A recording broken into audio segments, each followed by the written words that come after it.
Hello and welcome. I'm your host, Sam Knowles. Welcome to this latest end-of-season wrap-up of Data Malarkey, the podcast about using data smarter.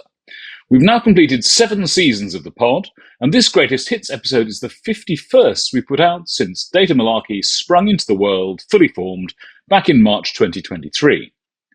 There's been a distinct and perhaps inevitable focus on artificial intelligence during season 7. I've had the very great pleasure of meeting and introducing our growing army of listeners to a broad church of AI pathfinders in the past 3 months.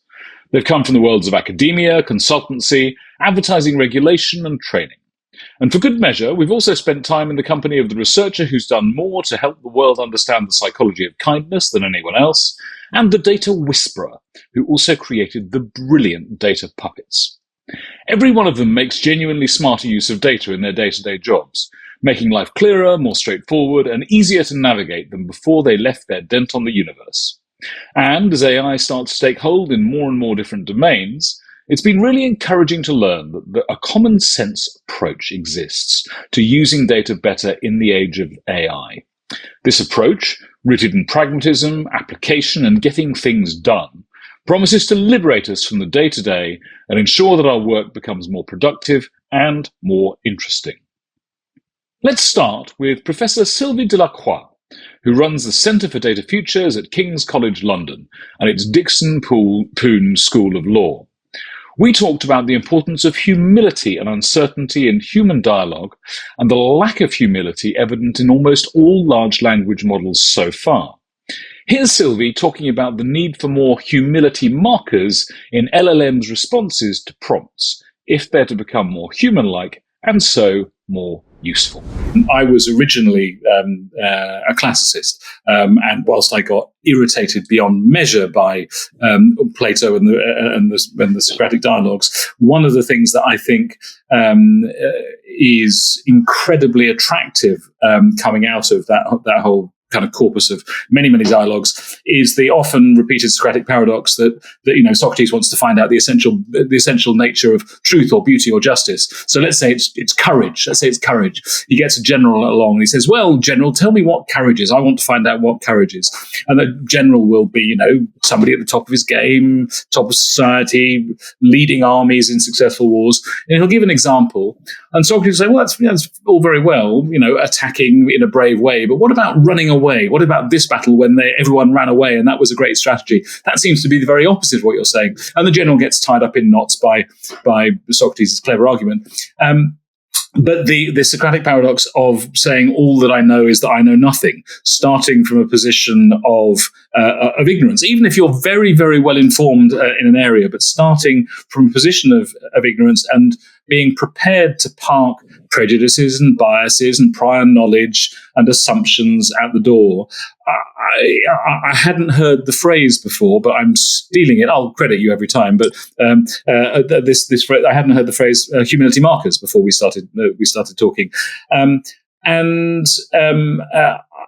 guess that is it fair to say that the responses that come from large language models, where there's any degree of doubt currently, is when they don't, is really in areas where they don't want to stray. So if you ask them for something that's, if you ask them to give a prejudiced or a biased response on gender or race or religion or whatever, they will humbly say, I'm not going there, because I guess their creators, their paymasters, don't want them to say something that they're going to regret.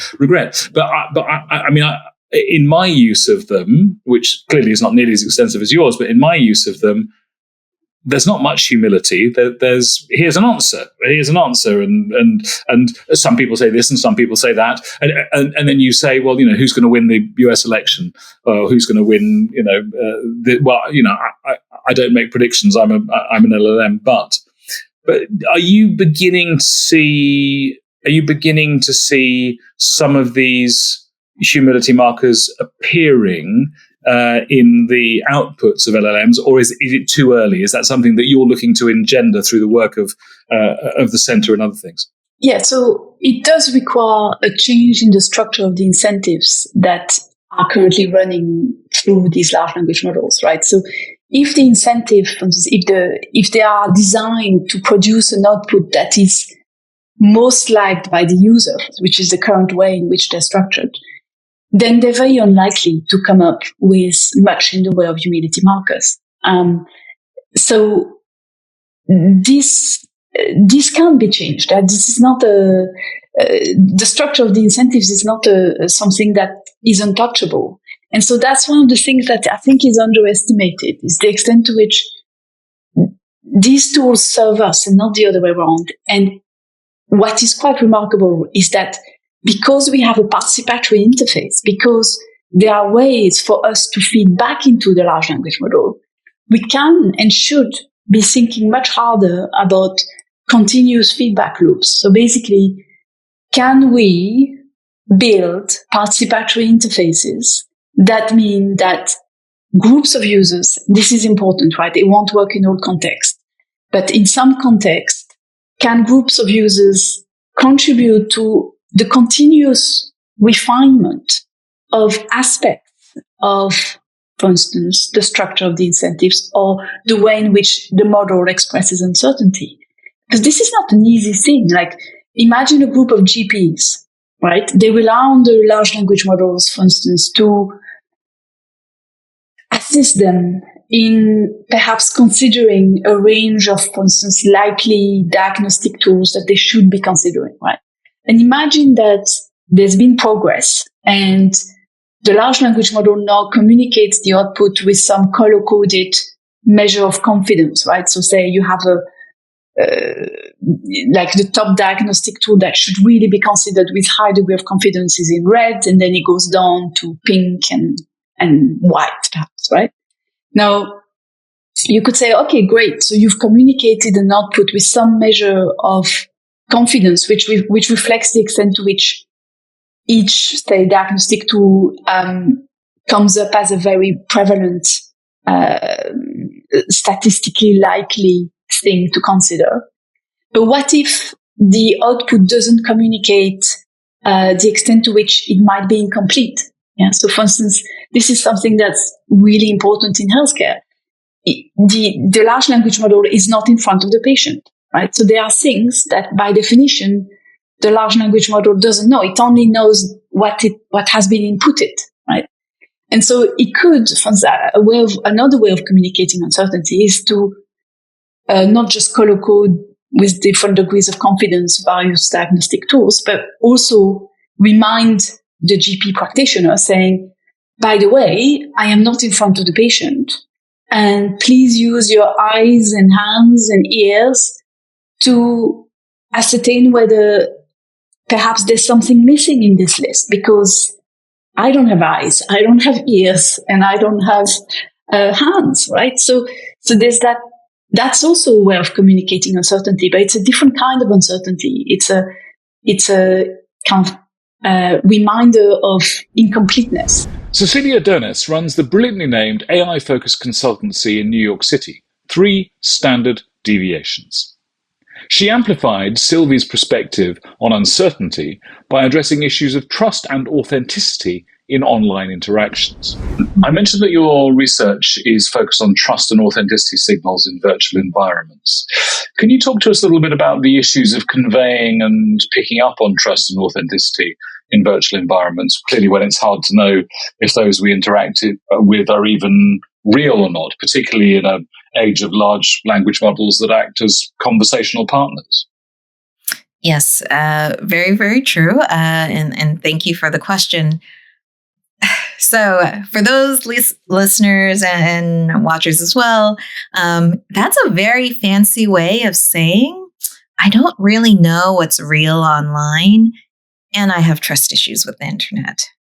So all of my research is really about, how do I figure out who am I to trust? How am I supposed to interact? How am I supposed to behave in this space? And so the idea is that, one, for me, I'm being selfish, learn for myself, but also, can this be a tool or a toolkit to help others who want to build relationships online, who want to facilitate their current relationships online? How rare, and I would be very curious to actually study this, how often in our relationships are they purely 100% only in real life? I only interact with this person in real life. Or the other case, I only interact with this person or this entity online. Typically, no. The majority of our relationships in our day-to-day lives, professional and personal, are hybrid. And so what happens in those hybrid cases when we're trying to figure out what's real and what's not real? And so I would say, yes, I have trust issues with the internet. One of the things I'm beginning to learn and beginning to shed light on is when we're figuring out who to trust or what we're interacting with. Is this real? And how do we interpret what's happening? I think it's important to focus on what is the baseline. So just like in your normal day-to-day relationships, when you interact with someone and they have a baseline of saying hello to you every single time, but suddenly start behaving cold, or they suddenly are overly excited, that's usually a social signal that says, something is different. Oh, maybe I should investigate further. Maybe I can strengthen the relationship by finding out more, or maybe I need to make a different choice. In virtual spaces, this gets really difficult. And as of this moment, we do not have, to my knowledge, a global version of the EU AI Act. So we have no means at this moment to have uniform ways and standards and norms to say, we are interacting with AI. So something in the ethics space and the responsible AI space that many people will tend to say is a good idea is it might be a good idea that anytime we're interacting with a chatbot or something that is AI, it has to declare itself as, I'm not a real person, I am a machine, or I'm an agent, an AI agent working on behalf of a real person. So that sounds great. It sounds like a good potential rule to have. We don't have it yet. So our corporations will have to self-select to be that transparent with their consumers. There's some benefit with that transparency when you're trying to build trust. Usually being transparent and usually demonstrating your benevolence tends to be a good thing. So corporations could make that choice without having regulation there. But I would say this gets a little bit tricky. It's unfortunately in the AI space, especially now, nothing is black and white. Everything is a beautiful shade of gray in some ways. And what I mean by that is there isn't a 1 and a 0. Everything is a spectrum. And therefore, when we're trying to figure out if someone is real or not real, let's say, for example, in this conversation now, what if in my earpiece, I had some notes feeding in on my own personal reflections of the potential questions that could be asked of my work and the things I wanted to say that I thought was really important for your listeners? What if that was feeding into my ear? So I'm augmenting myself with some machine that's probably reading through a whole bunch of my work and kind of giving me a summary. So maybe we can argue it's AI. Do I have to declare that? Is that the right thing to do? We don't necessarily have these answers yet. And I would argue not having the answers, okay, we don't have answers to a lot of things. More importantly, we don't have norms. So we don't know what's normal to do in these spaces. And this is where I think AI culture will become more and more important for us to understand collectively. Because what is socially normal to do in these spaces? I don't know. So I'm not 100% machine, but if I have an earpiece helping me, am I 100% human or am I augmented? And how much do I disclose that? And so when I'm trying to think about building trust and authenticity, it starts to become an individual decision. If it's important to me to disclose this to someone else that I'm trying to build trust with, maybe I do make that choice. Maybe in a different context, so it's highly contextual, I argue, you know what? Everyone has it. Most individuals at this point, I'm finding, at least in my lived experience, when you jump into a Zoom call or a Teams call, most individuals will have their AI assistant join the call as well to help with notes and also with recording. It's becoming a social norm. And so these things are changing all the time, what it means to be authentic in virtual spaces. How do we build trust in these virtual spaces? So I would say that figuring out what's the baseline when you have an individual relationship, and then looking for when those things change. That's usually a prompt to say, oh, let's get curious about this. Is this a new way of interacting? Or is this a signal to me to pay more attention? Julie Holmes advises leaders in large organizations to truly embrace AI, and so bring about genuine and meaningful change. The time for dabbling is over. Move over FOMO and let's get real. Julie detailed her hugely pragmatic and action-oriented framework for organizational culture change around AI that she calls Upgrade. Here's Julie to explain more about how she gets companies to focus on AI as a technique exercise rather than a technical exercise. I'd like to know a little more if you could tell us a bit more about how you work with businesses and business leaders to get them not only up to speed with the potential of AI, but actually get them to do exactly what you're just describing, really working together collaboratively. So how do you get someone who talks a good talk to actually empower her people, get their teams to actually use it? What's your spark that ignites them? So when I work with organizations, I really try to get them to think holistically about AI. So rather than thinking about it as a tactical tool, which is all well and good, and yes, everybody does need a level of training, the truth is that it's not training the way we've always historically thought of training. I can teach somebody every button that's in ChatGPT in 5 minutes or less. This is not a technical exercise. This is a technique exercise, right? And it's all about thinking about how to work with this technology in new and different ways. So I have a framework that I call the Upgrade framework, which is all about how do you upgrade your business? And the 7 elements of it are, 1, you have to understand the potential.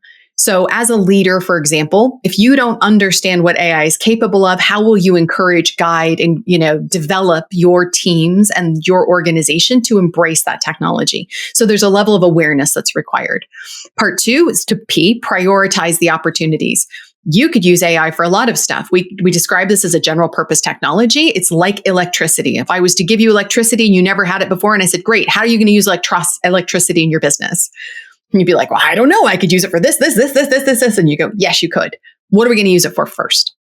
Where are you going to get actual return on investment, actual value? Where are you going to be able to see a project to completion where you can see the results rather than just believe that you're going to get results? So it's about prioritization. Then it's G, which is about, go AI first. How do we make AI the first stop in our solution rather than something that we plug in later on? So the first question that we should ask is, well, how could AI, or really any technology, do X, Y, Z for us and help us get better? R is about reinforcing AI-related skills. This is kind of one of my favorites. For everybody that thinks soft skills are dead, you're wrong. Soft skills have never been more important than they are right now. All of those soft skills that we have kind of devalued in education more recently in the last few decades, things like critical thinking, communication, that ability to be able to problem solve, grit and determination to be able to work through a problem all the way to its completion, even when it gets hard, and the willingness to back up and try again when it doesn't go the way we want it, that kind of grit and determination. All of those are soft skills that are really valuable when you work with AI. Then we get into accelerating with tech and tools. I mean, we're 5 letters in before we even get to the technology and start talking about specific tools. That's when you're choosing the right tools for the right challenge. We've got 1,000 tools that we can pick from. New AI tools are being released every day. We're seeing just this wash of different specialty tools. We've got to pick the right ones to do the job. Then you have to deploy it in stages, which is all about, making sure that we are systematically implementing AI and applying AI in the business in ways that make sense and that complement each other and that enable our organization and the people in our organization to embrace that change over time. And finally, we have to evolve continuously. And that is this art of staying open to the future. Again, we've never seen change at this scale or at this speed. So if we think that we can pick a system and that system is going to be what we use for the next 10 years, that's just not going to happen. So, we have to be constantly evolving, willing to learn, willing to try, and being open to things changing and being open to new information, which for some of us has been hard. So we have to learn to do a better job of it. I have to say that is the I'm not being remotely falsely flattering. That is by far the best and least forced 7-stage acronym I think I've ever heard. It's beautifully thought through. Thank you very much for sharing that. Hello there, it's your host Sam here. Well, if you've been inspired by this conversation and want to find out what type of data storyteller you are, why not visit our scorecard at data-storytelling.scoreapp.com, complete 12 simple questions, and you'll instantly be served with a report telling you what type of data storyteller you are. Now, back to the action. One of the things I found most encouraging about Julie's approach was not just its sheer practicality, but also its emphasis on the vital roles for soft skills in bringing AI to the heart of what we do. Soft skills such as critical thinking, communication, the ability to problem solve, grit and determination to work through problems even when they get hard. For Julie, all those so-called soft skills are vital when you work with AI. As we're focused on the importance of soft skills, let me introduce you now to Robin Banerjee, a professor of psychology from the University of Sussex. Robin and his team at the Sussex Centre for Research on Kindness have done more in the past 5 years than any other academics to put proper rigour behind our understanding of that concept, kindness. For a topic that was too long overlooked and was either thought of as being too self-evident or too trivial to research, Robin has completely turned the tables. Here he explains more about his research centre, the kindness test they ran with the BBC and Radio 4, gathering more than 60,000 survey responses along the way, and the differences between groups in exhibiting and experiencing kindness. Now, I want to talk about kindness. I want to talk about your research centre on kindness. And also, I think what many people will know, not only in the UK, but also around the world, is the kindness test that you ran with BBC Radio 4. Could you tell us about the centre, the project, and a little bit about what you found out about how people's attitudes and experiences to kindness vary across different groups? I know that's a lot of questions. So that's a lot of questions. Okay, I'll start with the origins of the research on kindness. So as you described in your very kind introduction, I've done a lot of research over the years focused on children and young people's social and emotional development, and particularly was focused on how children and young people are interacting with each other, their relationships, particularly in the school setting. And that took me into the territory of learning more about mental health and well-being at school. And it was in that context that a wonderful student who went on to do a PhD with me, Jess Cotney, came to me when she was doing her master's, actually at another university. She came to me and said, "I think what you're doing fundamentally is all about kindness." And I thought, that's really interesting. I hadn't used that word in my academic research. I hadn't been typically talking about the work that I was doing in terms of kindness. But as we discussed it, I thought, yeah, that's true. A lot of what I'm doing is focused on human beings being kind to each other. And what does that mean? What's involved in it? What are the obstacles or barriers to it? What facilitates it? And in particular, in the context of schools, what does it even look like? What does it look like in a school context? What does a kind school look and feel like? And I was asking that question about the children and the young people, but then I realized, of course, this isn't just about the children and young people. It's about the school as a workplace. It's about the staff interacting with the children and young people, and frankly, the staff interacting with each other and with the visitors in the community. You realize that you can go outside of the school gates and you're still kind of in the school community. All the parents, the carers, the families, and the community connections And it was in that context that the work on kindness began to really gather momentum, because as you will probably remember, Sam, Sussex is a very interdisciplinary space. People do connect with each other and make that effort to try to understand where the other people are coming from, and to try and make sense of those different perspectives, and to try to connect again. And I started talking about kindness with other people, and before I knew what was happening, I was finding that kindness was energizing people in the business school, in the medical school, in social work, in politics, anthropology, and so on. All with a very similar reaction in most cases. We don't normally use the word kindness in the research area, but that's actually a really interesting lens through which I can understand these topics that I've been researching. And that's how this interdisciplinary focus on kindness came to be. And a couple of years ago, we formally launched the Sussex Centre for Research on Kindness with our new director, Gillian Sandstrom, a wonderful, wonderful researcher, a social psychologist, who does lots of work on talking to strangers, which we might come on to a little bit later. But that was the origin of this work. It was really about those interdisciplinary connections, unlocking something, unlocking a new way of thinking.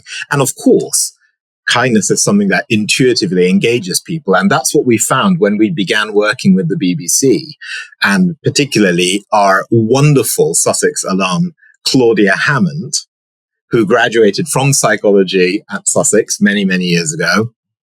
She is our visiting professor for the understanding of psychology, and she's also the presenter on BBC Radio 4 of All in the Mind, as well as many, many other wonderful programs.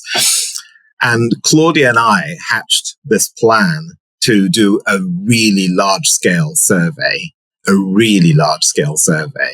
And we got the support from the BBC for this. And we got an agreement that we were going to run a series of programs based on the results from the research. And it was absolutely fascinating, Sam. I mean, talking about large data sets, we had over 60,000 people taking part in this online study. It was a lot more than we expected.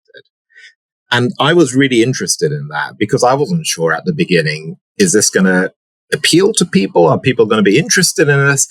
And it really did. Now, I will say, and something we might come back to later, this happened in the context of the COVID pandemic. It was 2021 in the summer. That's when we ran the survey. And the responses just kept pouring in. And I'll tell you, I got letters and emails from members of the general public who'd completed the survey. And they said, many of them said, that's the first time anyone's asked me these kinds of questions about kindness. And it really made me think. And I thought that was really interesting because actually that's been my reaction. That's been my academic reaction. That's been my colleagues' academic reactions. We tend not to use the word in scientific research, but actually there is a growing momentum around this now because people are seeing that that is something fundamental about human beings. And as you say, there were differences between different groups, and we saw differences related to gender. Women are more likely to report being kind, receiving kindness, and seeing kindness, which is really interesting. There were some geographical differences within the UK, but not all that much. But sometimes you found big geographical differences at a nuance level internationally.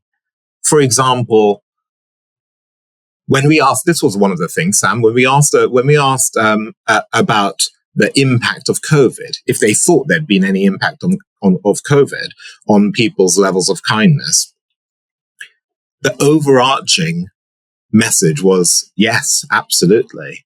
But the level of that impact and even the valence of that impact, positive or negative, was not the same everywhere.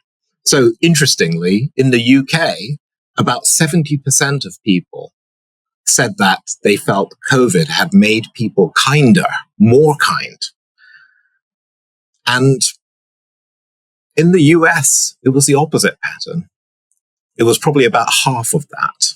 Most people actually thought it had made people less kind. Isn't that fascinating? So you get these really quite nuanced differences. And I mean, I could go on and on. The correlation of reports of being kind with income, absolutely zero. And you know how when you've got a huge data set, you've got enormous statistical power. Like if there's even a hint of something, you're probably going to find a statistically significant effect. But this one, the correlation was exactly zero between income and reports of being kind. A dozen years ago, Adam Davidson was looking for the Higgs boson, the so-called God particle, working with a Large Hadron Collider at CERN. Spoiler alert, they found it. Today he runs a rapidly growing team, currently of 8, at the UK's advertising regulator, the Advertising Standards Authority. To start with, Adam talks about his eclectic and indeed unique journey from CERN to the ASA. He describes the very great transferability of his skill set of working with data, finding ways of doing innovative stuff with it that turns into something useful, and then communicating this to leaders. Now, as I've already suggested, your move from being a particle physicist to advertising regulation is not necessarily the most obvious. It's not that it's not you can't fill in a careers form to go from A to B. Could you describe your journey over the past decade and explore a little more this constant drumbeat in your career of making smarter use of data? Yeah, sure. I mean, I guess I left physics and went into data science sort of 12 or so years ago now. And that was a period where data science was a new phrase in industry.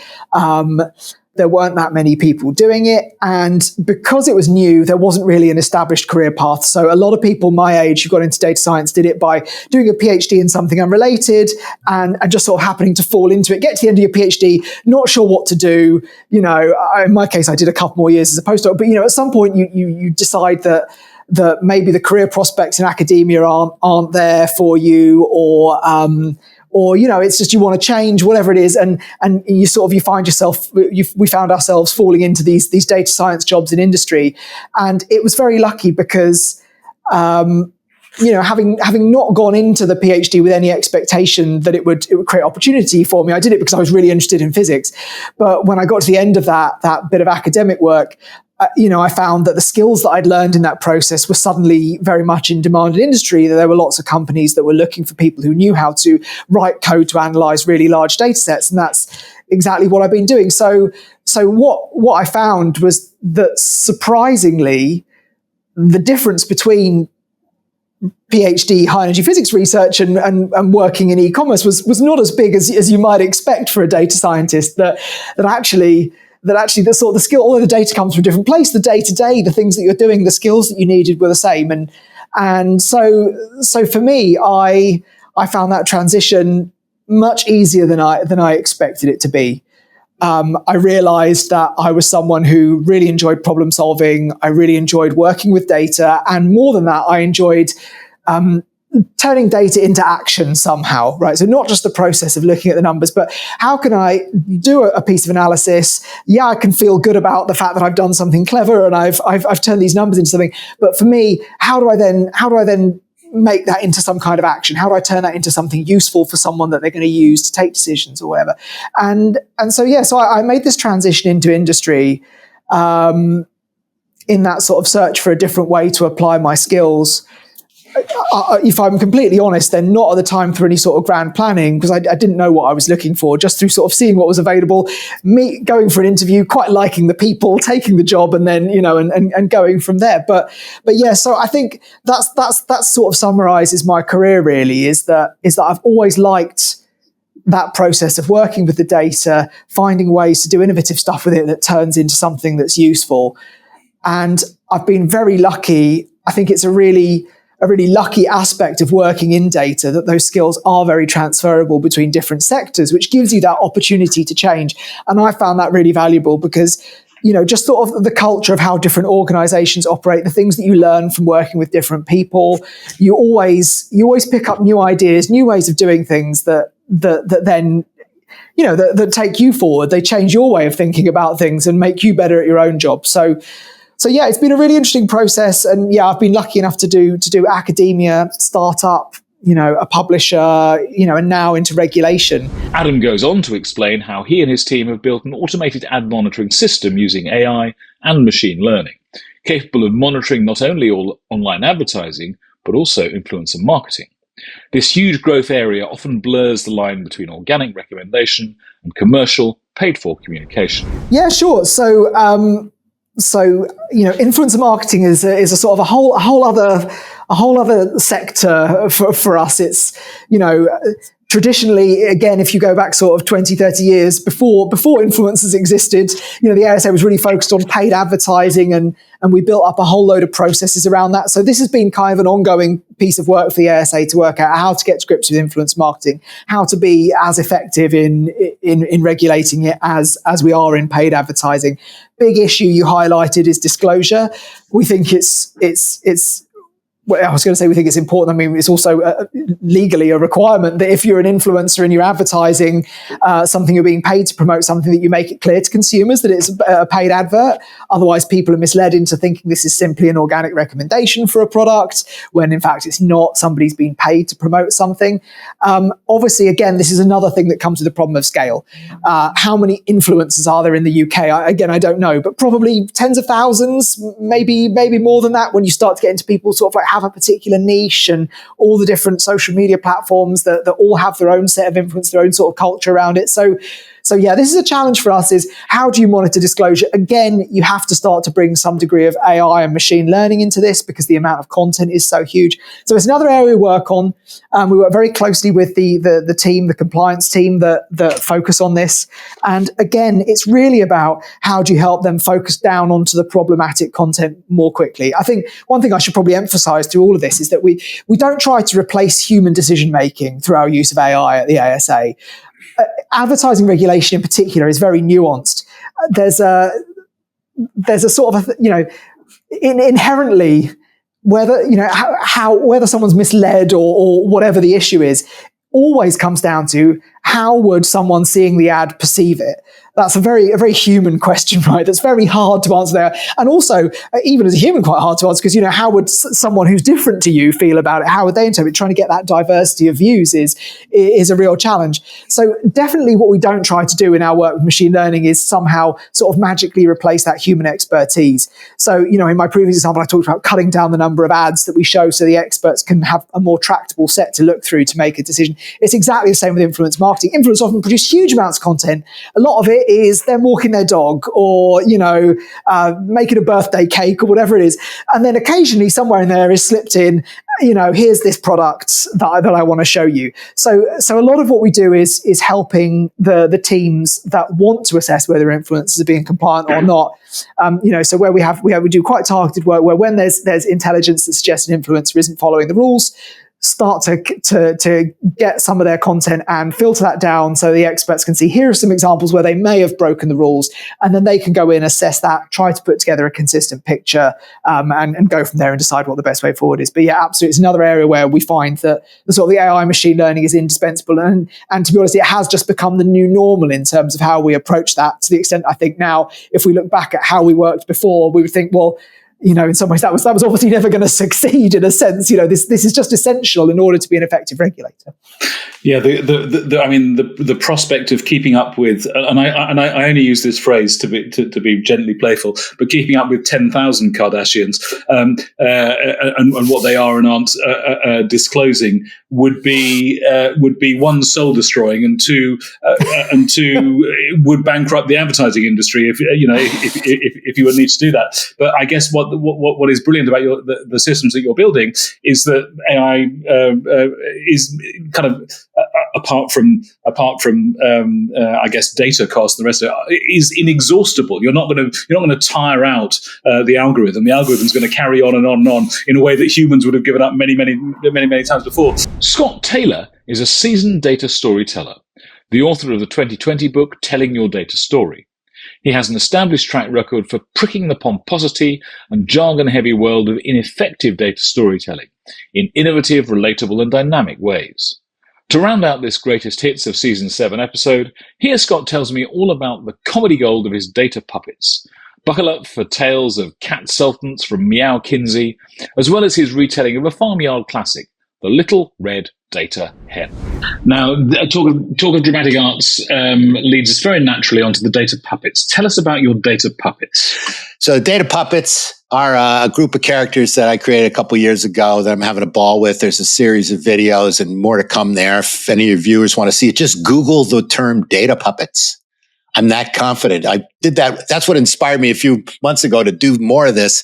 I Googled data puppets and literally I'm the only thing that comes up. It's 100% organic reach there. It's no SEO investment at all. It's just Google has never seen the words data and puppets together other than in my context.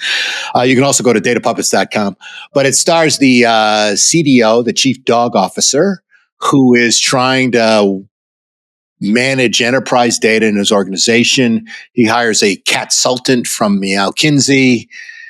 He's got an ITB that speaks only in buzzwords. That it goes up or down from there depending on how you want to look at it. There are about 20 characters at this point, and I've taken a Simpsons-like casting approach where I've got some data luminaries doing voices and sometimes a little bit of a parody of themselves in this context, and it's just a ball. So I had a couple episodes. I did a keynote at Big Data London last year about the data puppets. I'm coming back again this year and doing an updated version of it, and it's just a blast. And when I first did it, it was just set up punchline, it was just like boom, boom, boom. It was really tight. For me, it was really fun creatively to work on that. And I got such an overwhelming reaction from the data community. And what surprised me the most is it wasn't like, oh, this is funny, this is cute.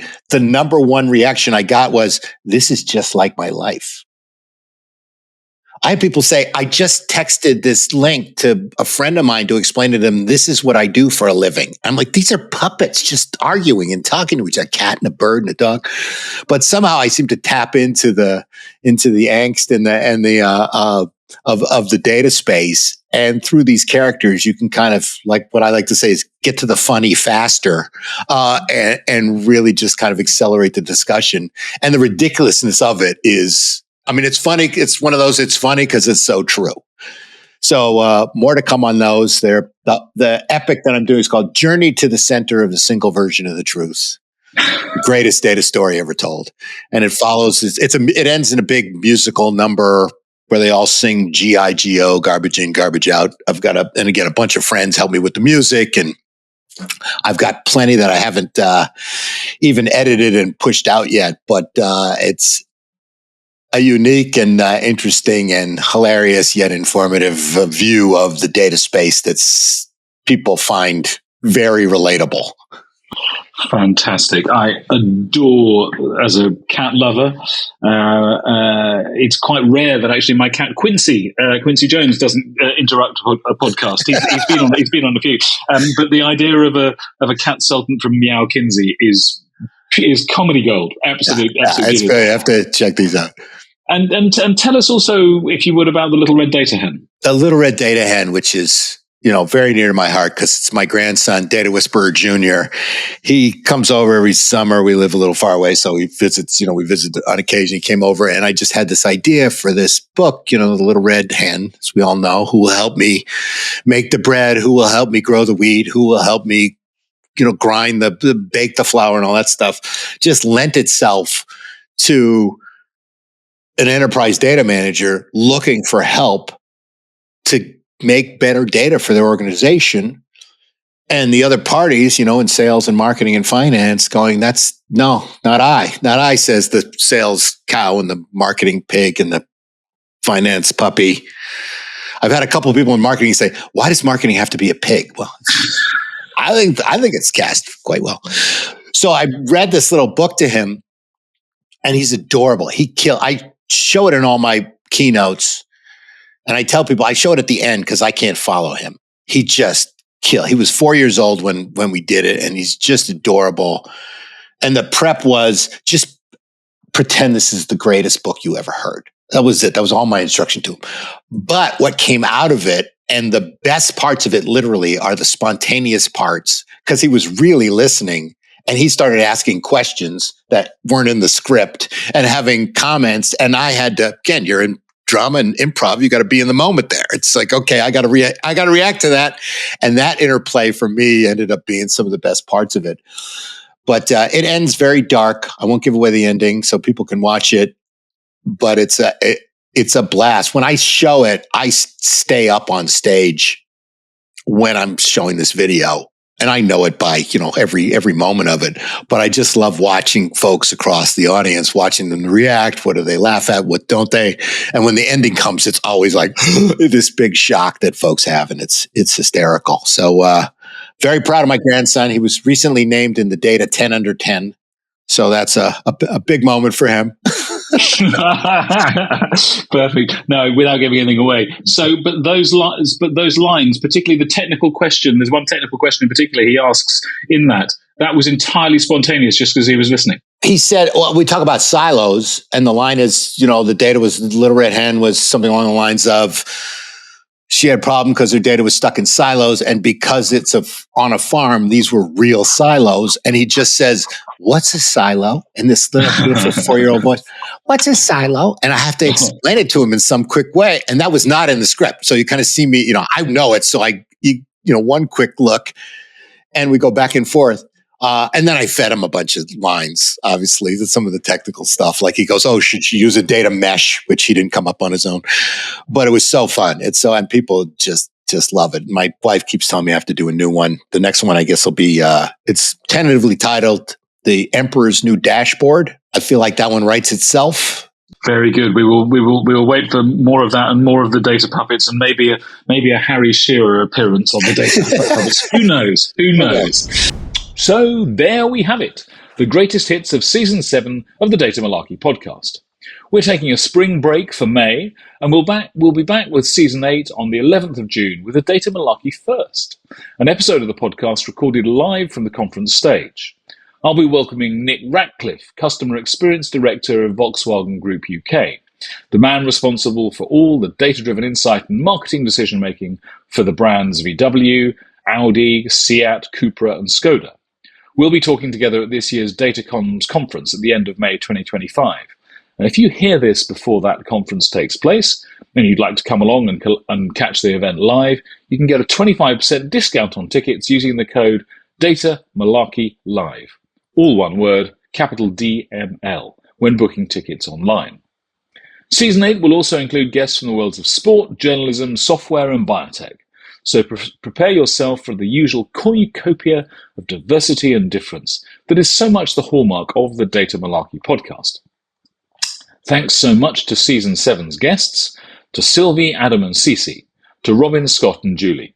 Thank you for agreeing to appear on the podcast, first of all, and also for all the work that you and your colleagues and organizations have done to share and promote our episodes with your communities. That helps extend our reach so much. Thanks also to our growing army of listeners, streamers, and particularly subscribers. There are thousands of you now, with particularly strong progress on YouTube. And together, you all make the jobs of finding guests, interviewing them, and promoting the episodes on social media so rewarding. Knowing so many of you listening makes it all worthwhile. As ever, any suggestions you have for guests, if you think you'd make a good guest, or you know and will work with someone who'd tell a great story about how they make smarter use of data, drop us an email at hello@usingdatasmarter.com, or complete the application form at https://www.usingdatasmarter.com/guest. I look forward to welcoming you back for more data-driven common sense soon, with the Data Malarkey podcast dropping every other Wednesday on Apple, Spotify, and video episodes go live a week later on our YouTube channel at Data Malarkey. See you again soon. Thanks so much for listening to Data Malarkey. To find out what kind of data storyteller you are, why not take our data storytelling scorecard? It takes just 2 minutes to complete and will give you a personalized report right away. Visit data-storytelling.scoreapp.com or follow the link in the show notes.